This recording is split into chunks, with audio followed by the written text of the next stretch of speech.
Entonces nos llevan al fracaso, pero el fracaso es el mejor estímulo, les cuento, ¿no? Nos hace caprichosos, nos hace tendenciosos, nos hace muy atrevidos.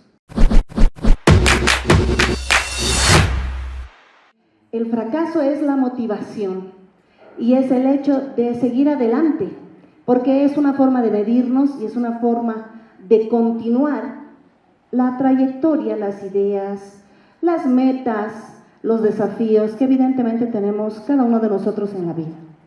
Todos los caminos llevan a Roma, eso es lo que puse acá, en el sentido de que una vez que uno se supone egresa y ya quiere empezar a trabajar. Entonces, digamos, las metas mías como que se complicaron bajo lo complicada que soy yo también. En el sentido de que a mí me gustaba un área que muchos me decían, pero eres odontóloga, ¿qué vas a hacer ahí? ¿Qué consigues haciendo lo que quieres hacer?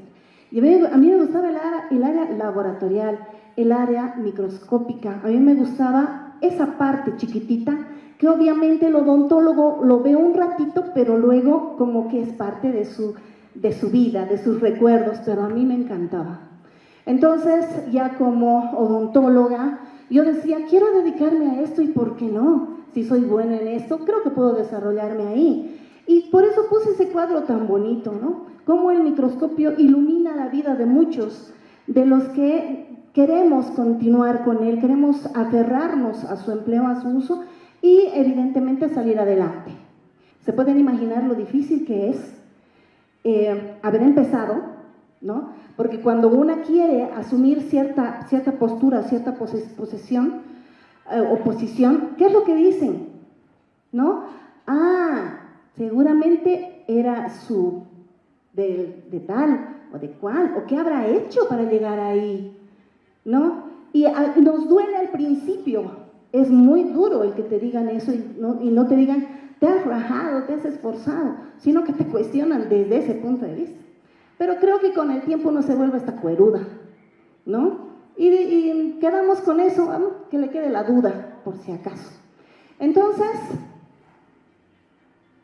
ahí la necesidad de crecer, además de que era la única mujer, en un espacio, cuando yo entré a la facultad, solamente habían 6 o 7 mujeres de todo el plantel docente, bastante difícil.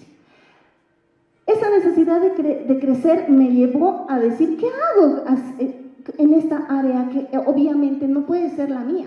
No correspondería al odontólogo como tal. Y resulta que me di cuenta que en otras universidades, en otros espacios, en la Argentina, con la Universidad de Buenos Aires, tenemos la USP del Brasil, tenemos San Marcos de Colombia, tenemos la Cayetano Heredia, tenemos la U de Chile. Ahí sí hay especialistas en esto y son odontólogos. Entonces, ¿cuál era el problema para mí? La imagen que tenemos al frente es una bióloga desde que nos visitó, ¿no? a medicina, un curso en medicina, y resulta que ella era capísima en esta área de diagnóstico y era bióloga, ni siquiera era médico, ¿no? Y yo decía, ¿por qué es tan difícil para mí hacer algo en lo que me creo competente? Me decían muchos de ellos, no existe la especialidad en Bolivia, entonces estás perdiendo tu tiempo, primer punto. Segundo, no genera recursos económicos, ¿de eso vas a vivir? ¿Cómo vas a vivir de eso? Más bien es otra especialidad que te conlleve un poquito más de rédito.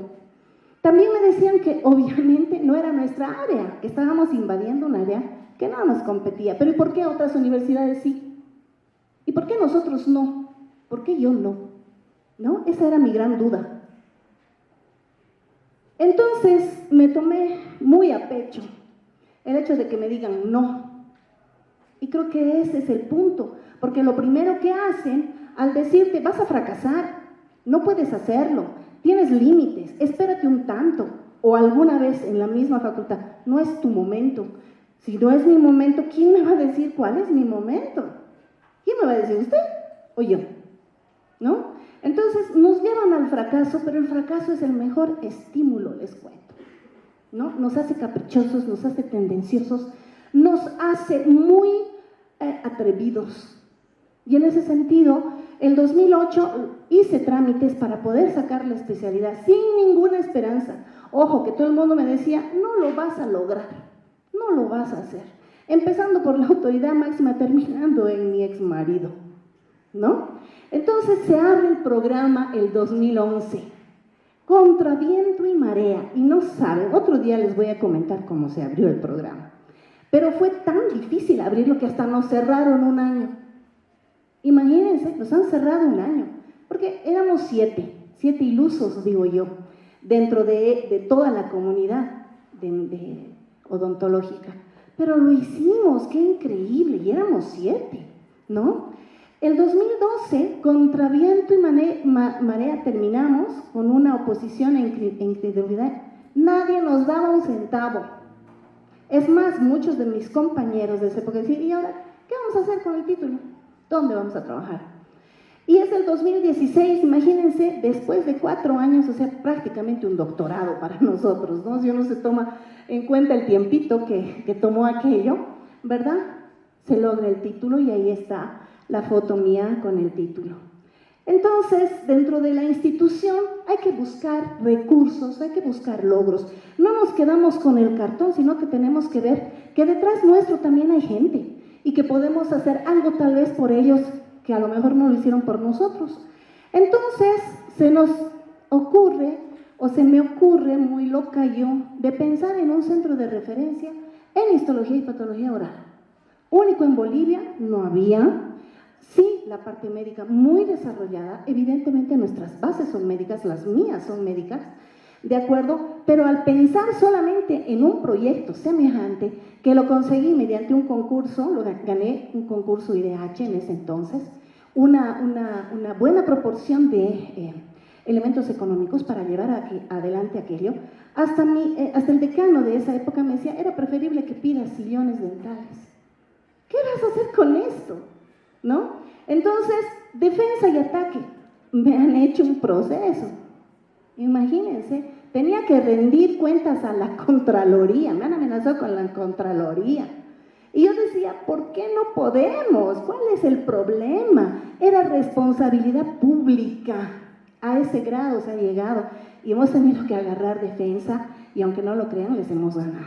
Digo, les hemos porque es el fracaso y yo, ¿no? Entonces, la pandemia nos detiene un tiempito a muchos sueños que en la actualidad los estamos consiguiendo, pero a pesar de tanto problema, hay otros problemas mucho más difíciles que afrontar. Los problemas que tienen que ver con el temor a las pérdidas. ¿Cuánto de esto vale la pena?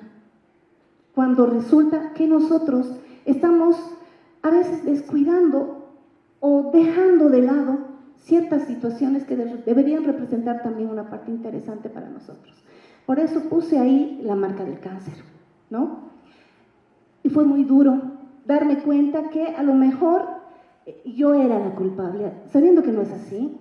A lo mejor esto me pasaba para decirme, cálmate, ¿no? Cálmate, o quédate ahí y ya no molestes. Pero escuchar esas voces y decir, no mami, seguí adelante, no importa, seguí adelante. Y es en la actualidad que a pesar de todo eso, los pasitos me han llevado a ser la coordinadora de la segunda versión de la especialidad de patología bucomaxilofacial, que en este agosto ha terminado de manera satisfactoria, después de 2 años y medio de poderlo ejecutar. Tenemos 14 nuevos patólogos bucales en nuestro medio, esperando abrir espacios, esperando abrir fronteras, tal vez iniciando de muy poquito y desde abajo, con muy pocas esperanzas, pero pienso que desde ahí se tiene que partir. Entonces, al fracaso hay que darle las gracias, porque él es el que nos ha impulsado, el que nos ha llevado adelante y el que nos ha hecho sentir que, si bien es fuerte, es muy fuerte, creo que nosotros lo somos más. Quisiera despedirme con esto. Seamos imparables. Prepárense y hagan de su vida lo que quieran y lo que sea, ¿de acuerdo? Y no permitan que otros les digan qué tienen que hacer.